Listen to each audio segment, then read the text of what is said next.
সেপ্টেম্বরে ভারতের আসা কনফার্ম। বাংলাদেশে অবশেষে শর্টার ফরম্যাটে খেলার জন্য টিম ইন্ডিয়া মোটামুটি রাজি হয়েছে বলাই যায়। Why I am discussing on this, তিনটা পয়েন্টে আলোচনা করব, তবে একটা শঙ্কার জায়গা রয়েছে। শঙ্কার জায়গাটা ভয়াবহ শঙ্কার জায়গা। বাংলাদেশ ক্রিকেট বোর্ড, বাংলাদেশ সরকার আসলে এটাকে কিভাবে দেখছে এটার উপর অনেকটাই ডিপেন্ড করবে যে ভারত আসলে বাংলাদেশে প্রপারলি শিডিউল ট্যুরে টি-20 অ্যান্ড ওয়ানডে খেলার জন্য সেপ্টেম্বরের ফার্স্ট উইকে আসবে কি আসবে না। প্রথম যে পয়েন্টটা আমি আলোচনা করতে চাই সেটা হচ্ছে আফগানিস্তানের সাথে ইন্ডিয়ার ট্যুর রয়েছে, মানে সিরিজ রয়েছে। যেহেতু এটা আফগানিস্তানের হোম সিরিজ, সো ভারতের জন্য অ্যাওয়ে সিরিজ, সেটা আবার তাদের দেশে খুব অদ্ভুত একটা ব্যাপার স্যাপার। সেটার যে শিডিউলটা রয়েছে সেটা বাতিলও হয়ে যেতে পারে যদি বাংলাদেশ অ্যান্ড ইন্ডিয়া তারা একটা ডিসিশনে পৌঁছাতে পারে যে সেপ্টেম্বরে যে প্রপোজড যে শিডিউলটা রয়েছে বাংলাদেশ এবং ভারতের, সেই খেলাটা তারা খেলতে চায়। এই মুহূর্তে আমি কয়েকটা পয়েন্ট বলবো। নাম্বার ওয়ান, তামিম ইকবালের অবস্থান কোথায়? তামিম ইকবালের ক্রিকেট বোর্ডের লোকজনের অবস্থানটা কোথায়? তামিম ইকবাল এবং তার ক্রিকেট বোর্ডের অন্তত 4জন director right now they are in India, এবং ভারতে তারা গিয়েছেন আমি যতটুকু জানি সেন্টার অফ এক্সেলেন্স, মানে যেই সেন্টার অফ এক্সেলেন্স ক্রিকেটারদের উৎকর্ষ সাধনের জন্য যেই সেন্টারটা নির্মাণের পরিকল্পনা বছরের পর বছর, যে স্বপ্নটা ছিল সেটা বাস্তবায়ন করতে গিয়ে ইন্ডিয়া থেকে কিছু এক্সপেরিয়েন্স এনে এক্সিলেন্সের জায়গাটাকে সেটাকে অ্যাপ্লাই করা যায় কিনা সেই কাজে কোথায় গিয়েছেন? ইন্ডিয়ায়। নাম্বার টু যেটা, সেটা হচ্ছে ভারত এখন পর্যন্ত তারা তাদের অবস্থান দেখুন। এর আগে ভারত যে অগাস্টে, গত বছরের অগাস্টে বাংলাদেশে এসে খেলবে না, সেই ব্যাপারটা কিন্তু ভারতীয় ক্রিকেট বোর্ড, ভারতীয় সরকার আগেই জানিয়ে দিয়েছিল যে তারা ওই সময় অপারক টু প্লে বাংলাদেশের এগেনস্টে ইন বাংলাদেশ, অনেক আগে জানিয়ে দিয়েছিল। এবং তারপরে তারাই ডিসাইড করেছিল যে সেপ্টেম্বরের যে সময়টা, যে শিডিউলটা রয়েছে, যেখানটা একটা ফিক্সচারে ব্ল্যাঙ্কস রয়েছে, সেখানটায় বাংলাদেশের বিপক্ষে তারা শর্ট ফরম্যাটে খেলবে।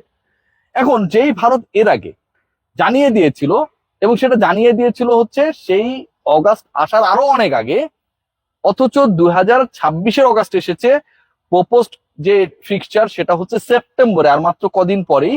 তারা এখন পর্যন্ত তাদের কোনো অবস্থান ক্লারিফাই করে নাই যে এবারও তারা খেলছে না বা খেলবে না, এরকম কোনো কিছু না। বরং যে ডিসকাশনটা চলছে, যেই আলোচনা চলছে, Tamim Iqbal what he said, তিনি বলেছেন যে এই ব্যাপারে তার কাছে প্রপার কোনো আপডেট নেই। কারণটা তিনি প্রপারলি বলেন নাই, বলতেও পারেন না, এরকম একটা বড় মস্তিষ্কে। কারণটা হচ্ছে পুরো আলোচনাটা হচ্ছে গভর্নমেন্ট টু গভর্নমেন্টে।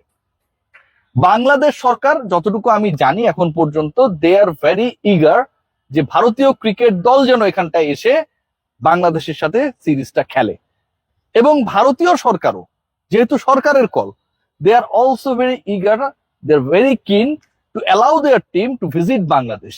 এই দুই গভর্নমেন্টের মধ্যে বাংলাদেশে ভারতের এই বাইলেটারাল সিরিজ ওয়ানডে অ্যান্ড টি-20 তিনটা 6টা ম্যাচকে কেন্দ্র করে কোনো ধরনের আপত্তির জায়গা নেই। কিন্তু থাকে না যে ধরেন, মানে প্রেমিকার সাথে প্রথম দেখা হয়েছে অনেক দিন পর, না যে আপনি যাকে চাচ্ছিলেন তাকে পায়ে গেছেন, শুরুতেই ওই মেয়েটাও আপনারা পছন্দ করছে, কি শুরুতে এসে আই লাভ ইউ বলবে?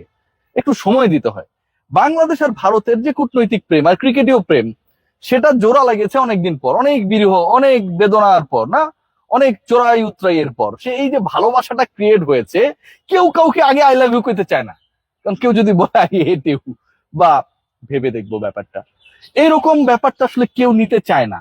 সো আমি যতটুকু জানি বাংলাদেশ গভর্নমেন্ট, যতটুকু জানি ভাই, আমার কাছে 100% আপডেট আছে সেটা আমি বলতে চাই না, Bangladesh government they are in a position, তারা একটা অবস্থায় রয়েছে যে যেহেতু এটা সরকার, মানে সরকারের পরিবর্তন, সরকারের সাথে সরকারের সম্পর্ক, এগুলোর উপর নির্ভর করে এই ট্যুরটা, এই সিরিজটা বাংলাদেশে এসে ভারতের খেলাটা ঝুলে গিয়েছিল।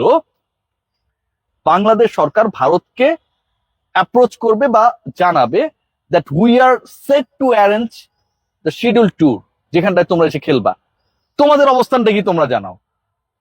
এন্ড আমি যতটুকু জানতে পেরেছি যে Indian cricket board and the government they are also waiting for that, যে বাংলাদেশ সরকার কবে তাদেরকে এই অফারটা করবে যে আসো আমার ঘরে ঘুরে যাও, ইলিশ খেয়ে যাও।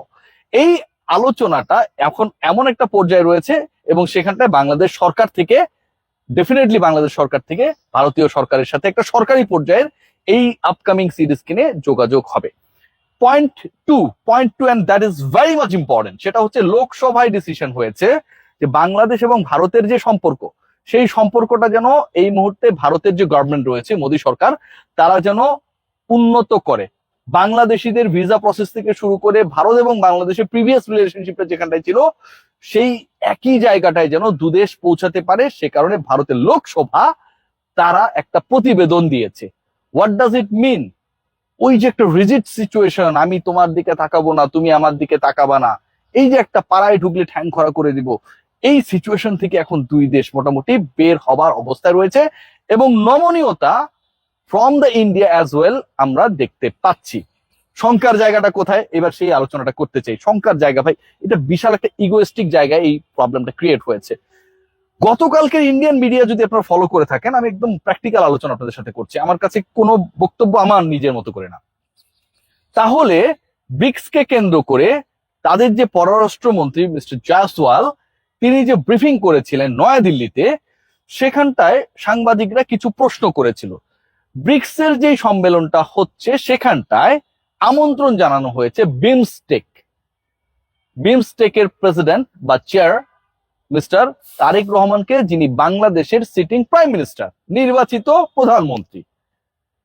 জনাব তারেক রহমান বাংলাদেশের প্রধানমন্ত্রী, এবং বাংলাদেশের প্রধানমন্ত্রীকে আমন্ত্রণ পত্রে ভারত যেই চিঠিটা লিখেছে ব্রিক্সের সম্মেলনে, বিমস্টেকের চেয়ারপারসন তারেক রহমানকে, চেয়ারম্যান তারেক রহমানকে যে আমন্ত্রণ পত্র পাঠানো হয়েছে, সেই পত্রের মধ্যে তাকে কর্ডিয়ালি অ্যাটেন্ড করতে বলা হয়েছে, তাকে যাবার জন্য অনুরোধ করা হয়েছে, বা যেভাবে আমন্ত্রণ পত্র লেখা সবই লেখা আছে, কিন্তু তাকে সম্বোধন করা হয়েছে জাস্ট মিস্টার তারেক রহমান এরকম করে।